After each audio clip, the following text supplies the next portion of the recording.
Hey everyone, welcome back to Garnock Reviews, where today we're checking out a Beneteau Oceanis 40.1.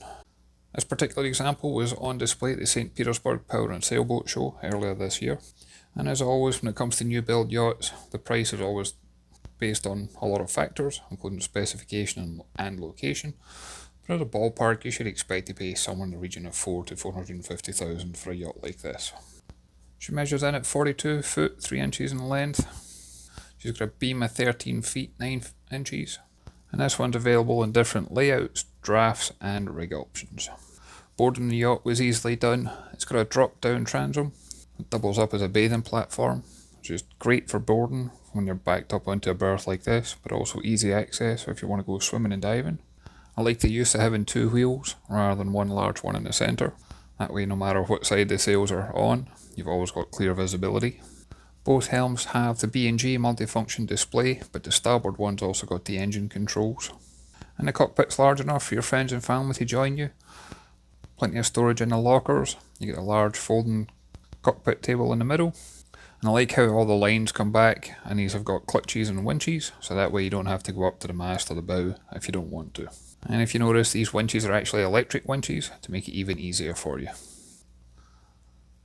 And then as we do make our way around and head up to the bow, notice there's like a gate effect on the guardrail, and that way if you are alongside a pontoon it's easy enough to board.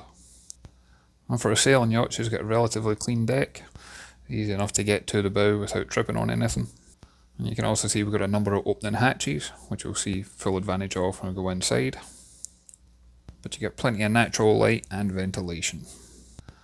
On the bow we do have a deep anchor locker. This one's got an electric windlass. And much like the Juno Sun Odyssey that I just reviewed, I like the fact that this one's got almost like a bowsprit over the front, and that way it keeps the anchor away from the hull whenever you're doing the launch and retrieval.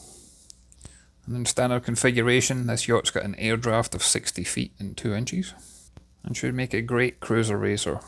Or she's still got that performance street to her, but plenty of comfort down below. This model was introduced in 2020 and was designed by Marc Lombard. There's over 3,500 yachts cruising the world today thanks to Marc Lombard Designs.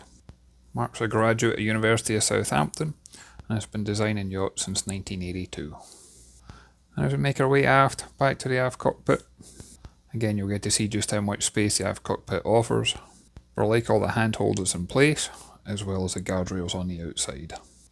And at the starboard helm, you'll see here we've got full engine access, as well as bow thruster controls.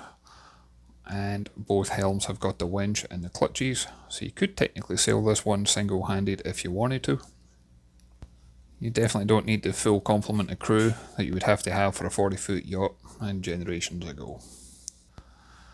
And then if we head on inside, it's only a few short steps down, plenty of handholds in place to make it easy for you. And once you are down below, I really like the light colours that was in here. It complements the natural light that comes in from all the different portholes and hatches. And for a sailing yacht, I was impressed with the headroom. I'm 6'2" and I didn't have any issue walking around in here.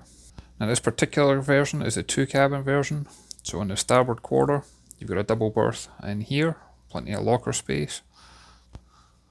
But when we move across to the port quarter, this one is just meant for storage. It's ideal if you want additional storage for things like luggage and personal belongings, but this would also make a great sail locker, especially if you want to carry different sails and spinnakers and things like that. Personally, I'd go for the 3-cabin option. That way you get the best of both worlds, where you get more space and comfort for your family and friends to join you, but you still get plenty of privacy on board as well. The galley's on the starboard side. This one's got a microwave oven. It's got a 2-burner gas stove. There's a grill and oven in there as well. Plenty of worktop space, storage space, and also there is large refrigerated storage as well. Moving forward to the bow, this is the owner's stateroom. You got a large island berth. There's storage underneath here. Now you can have the option of making this an ensuite cabin.